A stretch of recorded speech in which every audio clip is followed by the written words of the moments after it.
네, 오늘 설교의 제목은 지상에서 천상까지입니다. 오늘 예수님의 가르침을 통하여서 이 교회를 향한 하나님의 음성을 듣기를 바랍니다. 11절 말씀 같이 읽어보겠습니다.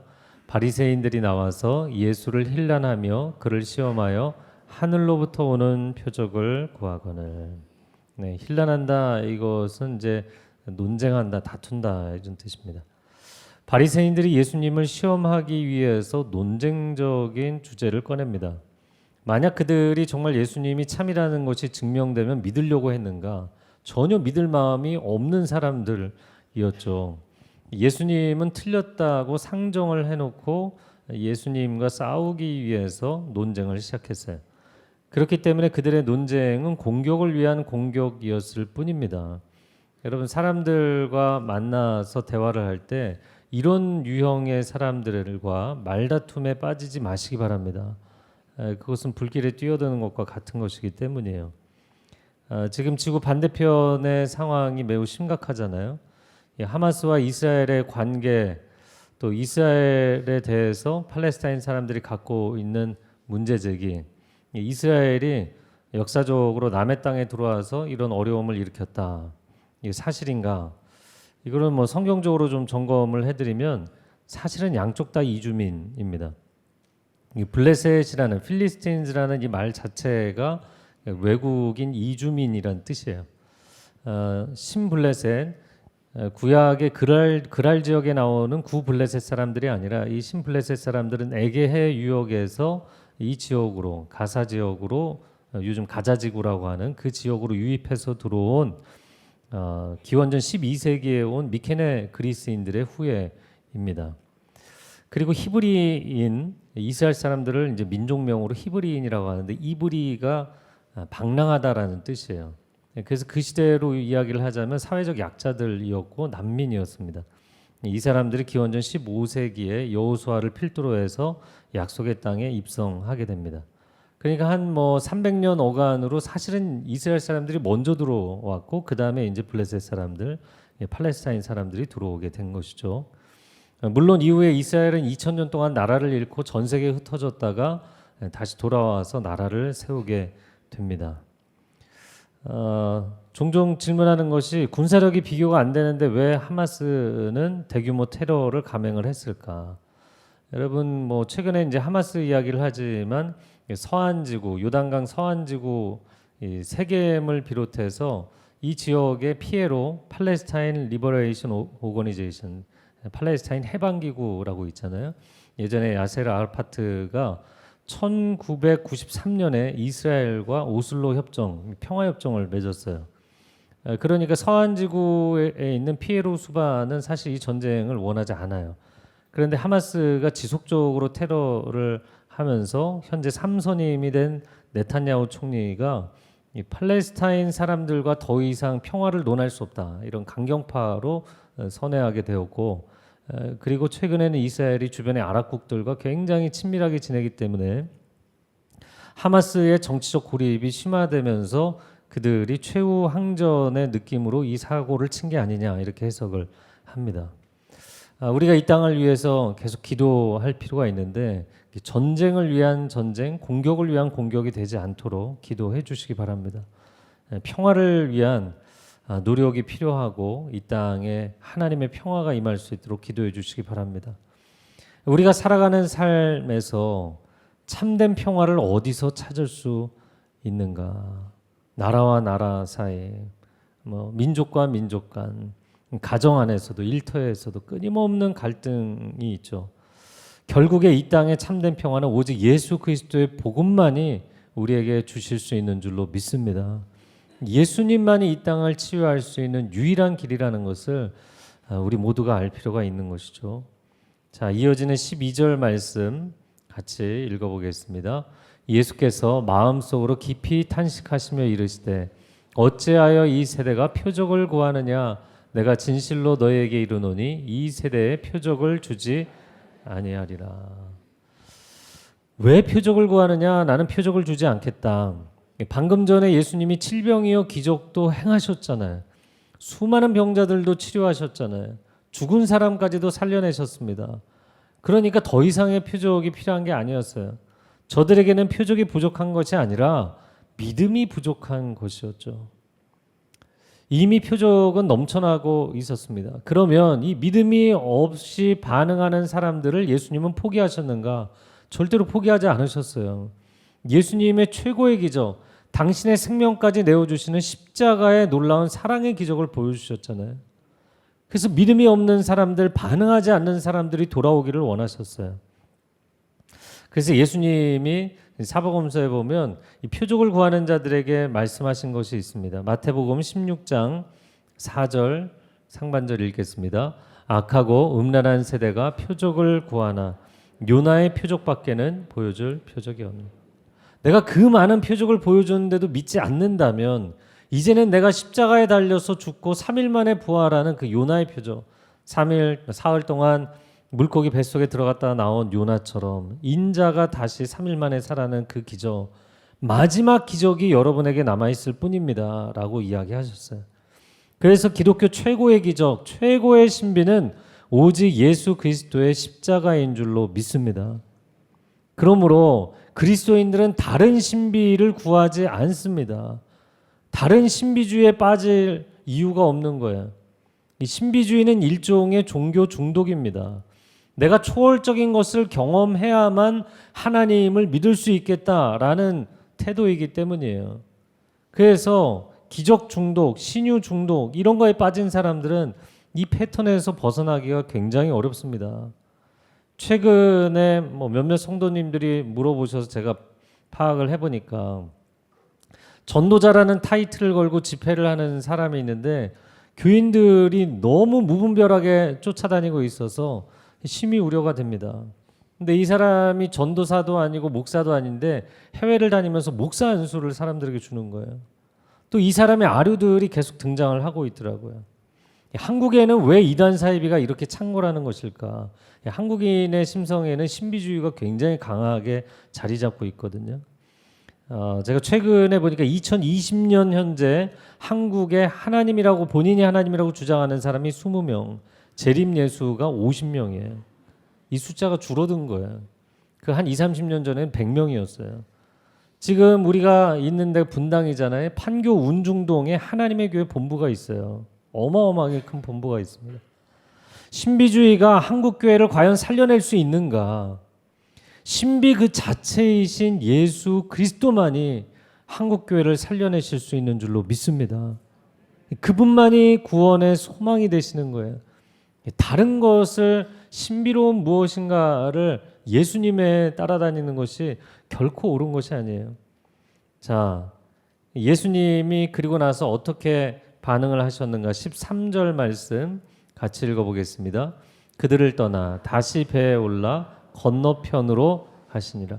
건너편으로 가셨다고 했는데 갈릴리 호수가 워낙 크기 때문에 지도를 보여주시면 그 지도가 제가 이제 보라통독에 있는 지도 이제 일부분 보여드리는 건데요.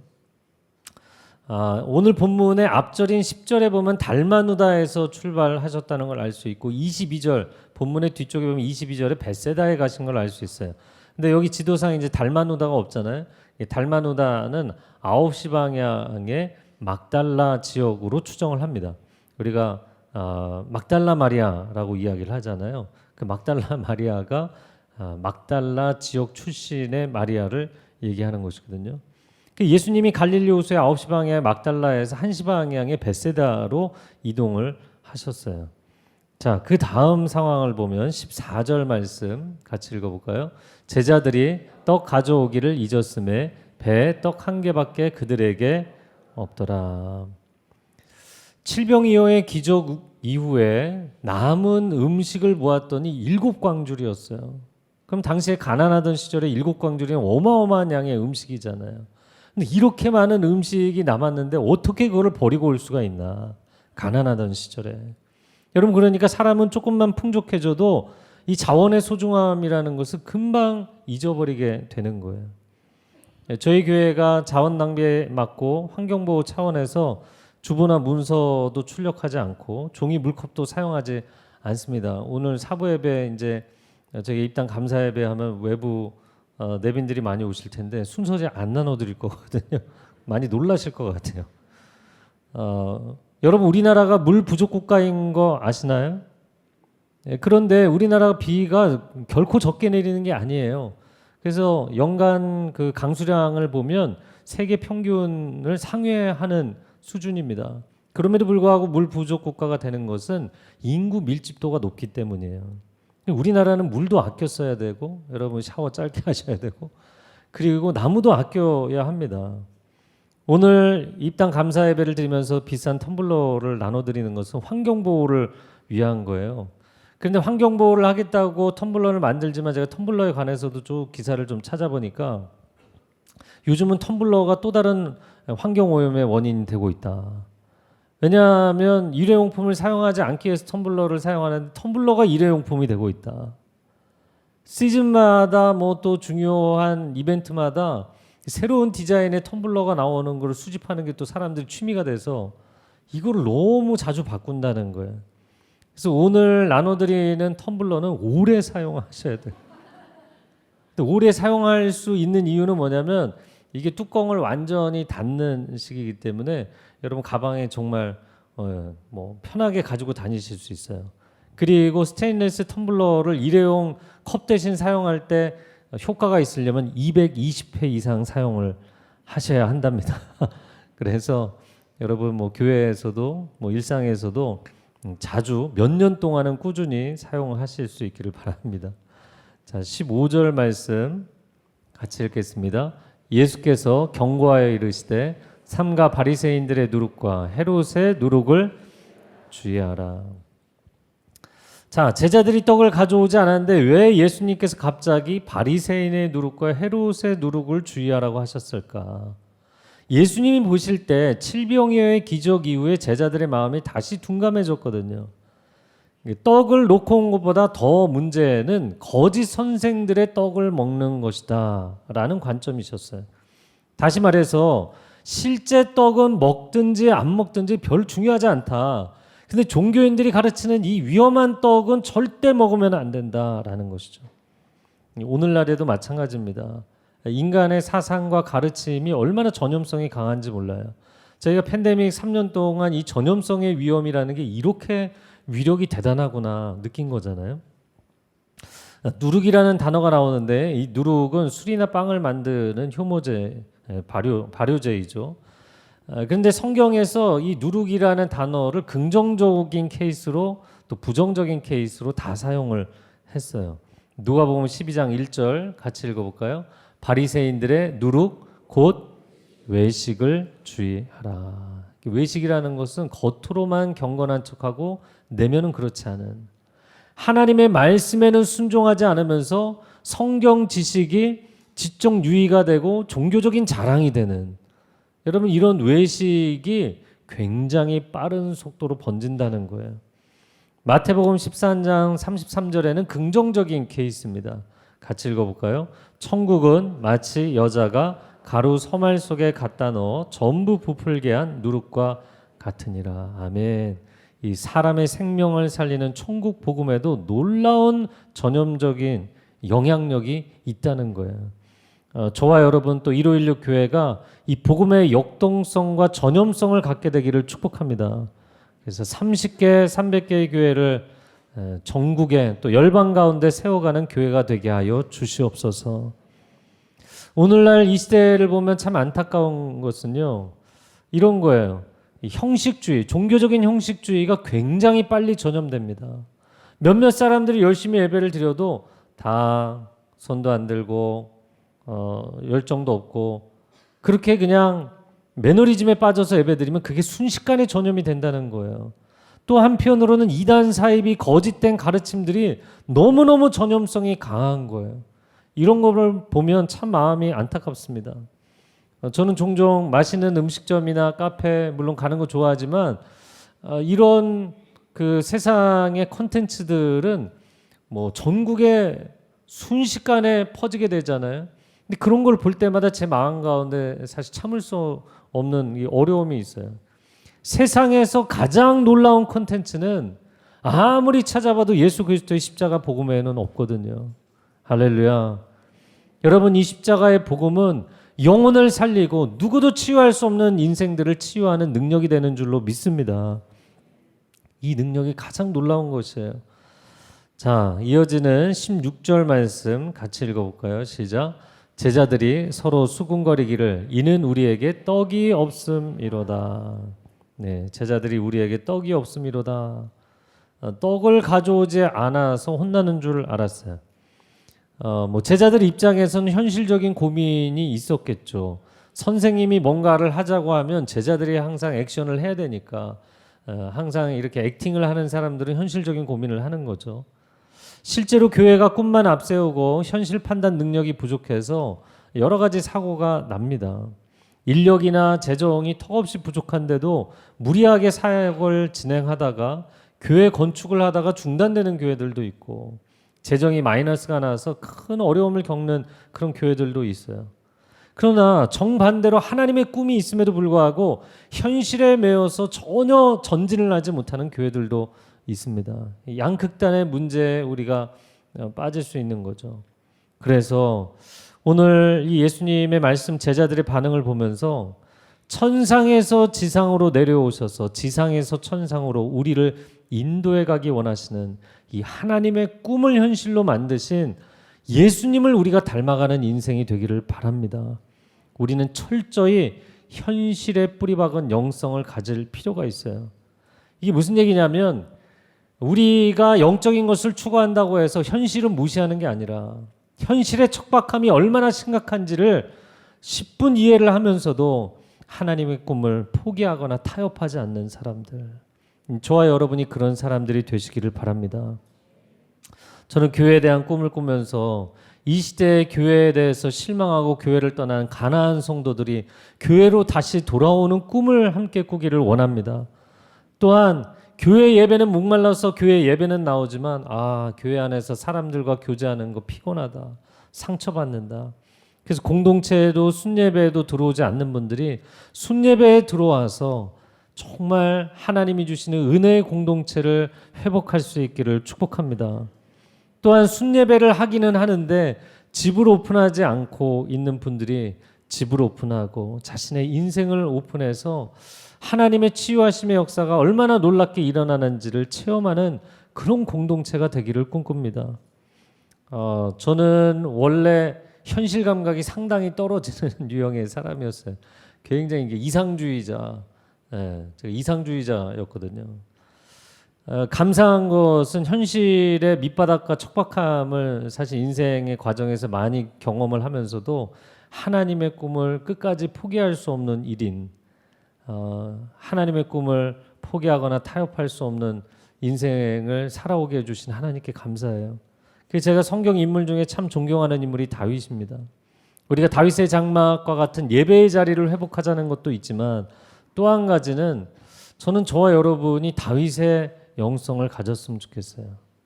현실에 대한 감각이 너무나 명확하면서도 다윗은 매우 영적인 인물이었어요. 우리는 꿈과 현실을 연결하는 하나님의 사람들이 되어야 합니다. 결국에 그리스도인들은 지상과 천상을 연결하신 예수 그리스도께서 가신 길을 따라가는 삶이 되어야 합니다. 요한복음 1장 51절에 예수님 이런 말씀을 나다나엘에게 하셨어요. 같이 읽어볼까요? 하늘이 열리고 하나님의 사자들이 인자 위에 오르락 내리락 하는 것을 보리라 하시니라. 예수 그리스도께서 지상과 천상을 연결하는 유일한 사닥다리가 되신다. 그 위에 하나님의 사자들이 오르락 내리락 하며 하나님의 역사를 이룬다는 거예요. 여러분, 지상과 천상을 연결하신 그리스도께서 가신 그 길, 꿈과 현실을 연결하는 하나님의 사람들이 되시기를 축복합니다. 다윗이라는 인물에 대해서 좀 더 연구를 하고 싶은 분들에게 추천하고 싶은 책은 현실에 뿌리박은 영성이라는 책이에요. 좀 오래된 책이지만 상당히 좋은 책입니다.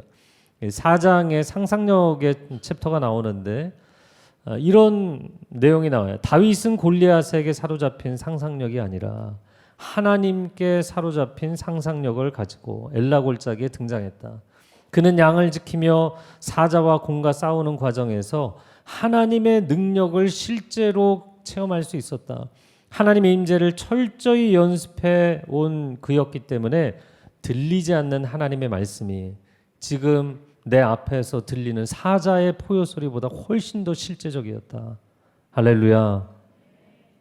다윗의 인생이죠. 여러분, 빈들에서 양을 지키면서 사자와 곰, 맹수들이 나타나면 너무나 실제적인 거잖아요.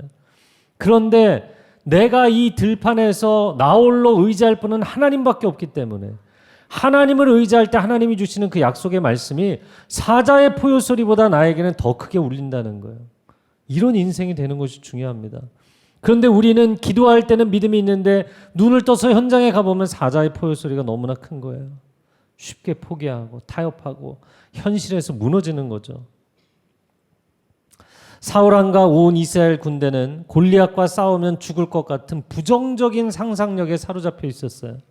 그런데 다윗은 하나님이 나와 함께 하신다면 하나님의 백성에게 승리를 주실 것이라는 거룩한 상상력에 사로잡혀서 살아갔어요. 할렐루야. 여러분, 상상력도 하나님이 여러분에게 역사하시면 놀라운 역사의 시작점이 될 줄로 믿습니다. 그러니까 다윗이 2m 70의 골리앗, 그 놀라운 신장에 57kg의 갑옷을 입고 11kg의 창을 휘두르고 있는 골리앗이 현실적인 장벽임에도 불구하고 이미 그는 수많은 맹수들과 싸워본 경험이 있잖아요. 굉장히 차디찬 현실을 경험한 사람이었어요. 게다가 그 실력이 있을지라도 최고의 실력을 가지고 있는 골리앗 앞에서 하나님이 나를 도우시리라. 목숨 걸고 하나님 앞에 헌신하면 하나님이 나를 도우시리라. 이 믿음의 고백이 있었기 때문에 가능했던 것이죠. 그래서 다윗은 철저하게 현실적인 판단으로 물맷돌을 선택한 거예요. 사울의 갑옷을 무기를 내려놓고 물맷돌을, 평소에 맹수들과 싸웠던 물맷돌을 선택한 건 현실적인 판단이었죠. 그러나 여기에 더불어서 하나님이 나와 함께 하시리라. 죽으면 죽으리라. 이런 믿음의 결단이 함께 했던 것이죠. 자, 다윗처럼 또 이 상황의 제자들처럼 현실적인 문제가 다가올 때 우리는 어떻게 반응할 것인가? 첫 번째, 실제적인 노력과 경험이 반드시 필요합니다. 반복해서 그 현장이 뚫리지 않을 것 같은 장벽일지라도 그것을 뚫기 위해서 100번, 1000번, 10,000번을 두드리는 현장에서의 노력과 헌신이 필요해요. 그러나 동시에 압도적인 하나님의 은혜가 여러분의 삶에 임하기를 축복합니다. 제가 최근에도 일터에서 과로하면서 또 그 거래처하고 일을 해야 되는데 이 거래처가 성실하게 일을 해주지 않는 거예요. 그것 때문에 막 시달리고 그것을 줄다리게 하고 힘들어하는 한 성도님 계셨어요. 제가 권면해드린 것은 나의 최선과 하나님의 은혜입니다. 내가 최선을 다했는데 내가 움직일 수 없는 변수들이 있잖아요. 하나님이 은혜로 개입해 주시지 않고는 소용이 없어요. 그렇다고 해서 또 하나님의 은혜만 믿는다고 해서 내가 아무런 노력을 안 하면 안 되거든요. 이 두 가지가 균형을 이루어야 돼요. 저를 한번 따라해 보세요. 나의 최선과 하나님의 은혜. 현장에서 포기하지 마세요. 포기하지 마시고 최선을 다하세요. 그 일을 10번, 100번을 했는데도 안 됐다. 그래도 또 최선을 다하세요. 하나님이 나를 세우신 그 자리에서 최선을 다하되 그러나 하나님이 은혜의 방점을 찍어주셔야만 제가 여기를 넘어갈 수 있습니다. 이 고백이 필요한 거예요. 제가 우리 주변을 보면서 어느새 우리는 인생의 진로를 결정하는 기준이 변질되지 않았는가. 하나님의 꿈이 기준이 아니라 하나님이 내게 주신 비전이 기준이 아니라 실제적인 성공 확률이 기준이 되어버린 시대가 됐어요. 그러니까 이제 수능 입시가 다가오는데 인문계 대학을 가서 인생이 성공할 확률이 상대적으로 너무나 낮다고 생각이 되면 실제 하나님이 주신 은사와 적성이 거기에 있음에도 불구하고 인문계 안 가는 거예요. 요즘 그런 현상들 계속 일어나고 있죠. 또 개척교회가 성공할 확률이 지극히 낮으면 복음을 위해 일어나라는 성령의 감동하심이 있는데도 포기하는 거예요. 시도하지 않는 거예요. 일찍부터 마음을 접고 꿈을 접고 하나님의 비전을 접는, 날개를 접는 이 시대를 하나님 보시면 얼마나 안타까워하실까. 여러분, 우리 한 사람 한 사람이 다윗과 같은 하나님의 사람들로 쓰임받기를 원한다면 최선을 다하세요. 그리고 압도적인 하나님의 은혜를 체험하실 수 있기를 축복합니다. 자, 오늘 본문에 마지막 17절에서 20절 같이 읽어보겠습니다. 예수께서 아시고 이르시되 너희가 어찌 떡이 없으므로 수군거리느냐 아직도 알지 못하며 깨닫지 못하느냐 너희 마음이 둔하냐 너희가 눈이 있어도 보지 못하며 귀가 있어도 듣지 못하느냐 또 기억하지 못하느냐 내가 떡 5개를 5,000명에게 떼어줄 때 조각 몇 바구니를 거두었더냐 이르되 12이니이다 또 7개를 4,000명에게 떼어줄 때 조각 몇 광주리를 거두었더냐 이르되 7이니이다. 예수님께서 이 제자들이 정말 어리석은 생각을 하니까 진짜로 꾸중을 하셨어요. 떡이 없는 것이 문제의 핵심이 아니다. 5병이어로 5,000명을 먹이고 7병이어로 4,000명을 먹이지 않았느냐. 여러분, 하나님이 기뻐하시는 일을 하면 하나님이 친히 우리를 돌보실 줄로 믿습니다. 하나님이 친히 우리를 먹이시고 재우시고 입히실 줄로 믿습니다. 마태복음 6장 33절 같이 읽어볼까요? 너희는 먼저 그의 나라와 그의 의를 구하라. 그리하면 이 모든 것을 너희에게 더하시리라. 아멘. 우리가 하나님 나라 구하고 하나님의 의를 드러내면 하나님이 친히 우리를 돌보신다는 거예요. 왜냐하면 그 사람의 인생은 더 이상 자신의 비즈니스가 아니라 이제는 하나님의 비즈니스가 되었기 때문인 거죠. 그러므로 너의 인생은 내가 책임지겠다 말씀하시는 거예요. 저는 최근에 한국교회 상황을 보면서 한국교회는 강력한 말씀 운동과 성령 운동이 다시 폭발적으로 일어나야 합니다. 먹는 것, 자는 것, 입는 것을 걱정할 것이 아니라 강력한 복음의 역사, 하나님 나라 역사가 나타나서 이 땅 곳곳 도시마다 변화시키는 역사가 나타나기를 축복합니다. 이게 우리에게 필요한 거예요. 오늘 말씀을 정리해 보면 바리새인들은 표적을 구했고 제자들은 떡을 구했어요. 그리고 예수님은 이 종교인들의 누룩을 주의하라고 경고하십니다. 이 세 가지가 오늘날 교회가 빠지기 쉬운 위험성이에요. 바리새인들이 표적을 요구한 것처럼 과도한 신비주의에 빠질 위험이 있고 제자들이 근심 걱정했던 것처럼 과도한 현실주의에 빠질 위험이 있어요. 또 예수님이 지적하신 것처럼 이 종교인들의 누룩, 이 전통주의, 매너리즘, 형식주의에 빠질 위험이 있어요. 여러분, 교회가 오늘날 빠질 수 있는 위험이 얼마나 많은지 모릅니다. 앞으로 1516 교회가 나아갈 영적 방향은 어디에 있는가? 저를 한번 따라해 보시겠어요? 지상에서 천상까지. 현실에 뿌리박은 영성. 당연히 예수님이 대표적인 인물이시고요. 그리고 우리가 가장 많이 묵상해야 될 인물 중에 하나, 다윗이 대표적인 인물이에요. 정확한 현실 인식을 가지세요. 신앙생활을 한다고 해서 현장을 외면하지 마세요. 가정에 문제가 있는데 덮어두지 마세요. 여러분 일터에 문제가 있는데 무조건 덮어두고 기도만 하는 게 아니에요. 현실 인식이 명확해야 돼요. 그러나 우리는 하나님의 찬란한 영광을 사모하는 사람들이 되어야 될 줄로 믿습니다. 천국 복음을 전하고 영혼을 구원해야 됩니다. 그럼 오늘날 교회가 빠지는 극단적인 신비주의, 극단적인 형식주의를 우리가 빠지지 않는 건강한 교회가 되게 하여 주시기를 원합니다. 하나님 지금까지 한국교회에 행하셨던 5병이어의 기적, 7병이어의 기적, 그것보다 넘치는 기적을 행하신 주님, 우리가 그 하나님을 잊지 않고 어제의 하나님이 오늘의 하나님이신 것을 기억하게 하시고 오늘의 하나님이 내일의 동일한 하나님이신 것을 기대하게 하여 주옵소서. 성경적으로 표현한다면 이런 것이죠. 여기까지 우리를 도우신 에베네셀의 하나님이 오늘 우리와 함께 하시는 임마누엘의 하나님이신 줄로 믿습니다. 그리고 임마누엘의 하나님은 장래의 모든 것을 예비하시는 여호와 일의 하나님이 되시는 것입니다. 제가 성경에서 여러 가지 이슈들을 연구하는 가운데 모세의 성막이 이동을 하게 되잖아요. 40년간 광야에서 돌아다녔던 그 성막이 약속의 땅에 진입하면서 처음에는 실로에 주둔하게 됩니다. 실로가 예배의 처소가 되죠. 그러다가 한 400년 동안 우여곡절 끝에 다윗 시대의 예루살렘 성에 드디어 입성하게 돼요. 제가 저희 교회 이렇게 예배당 입당한 것 생각하면서 이 성막의 이동 경로를 좀 묵상을 했었어요. 하나님께서 앞으로 1516 교회 예배 초소를 선하게 인도해 주실 줄로 믿습니다. 저는 요즘 뭐 예배당 들어올 때 또 그냥 운전을 하다가도 집에 있다가도 이 예배 초소를 허락하신 것만 생각하면 하나님 너무 감사합니다.